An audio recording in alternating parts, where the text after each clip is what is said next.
Sir, yung mga ano natin. Oo, tama yan. Tuloy nyo lang yan. Ikaw din. Yan. Oo, naintindihan ko yan.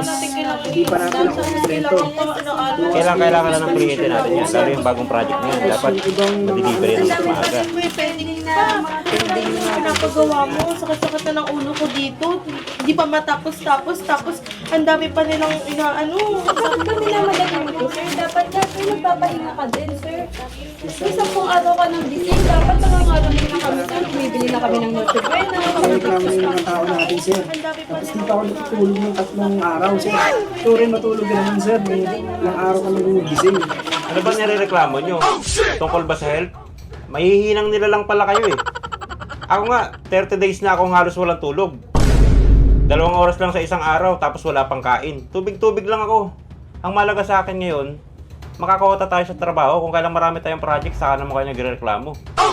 Gawin nyo yung trabaho nyo. Kung ayaw nyo, ako na lang gagawa. Kaya ko naman yan eh. Dapat ganun din kayo.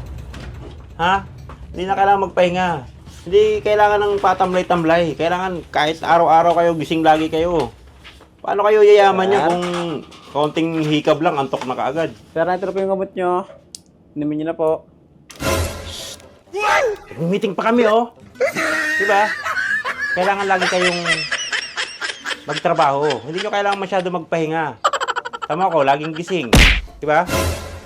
Meeting pa kami. Mamaya na. Ay, sorry po, sir. Nasa meeting po pala kayo. Ay, sorry po. Ano po gusto nyo? Tubig, water, o coffee?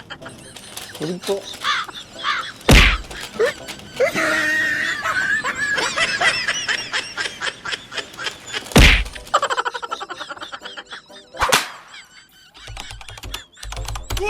Meeting pa kami, oh.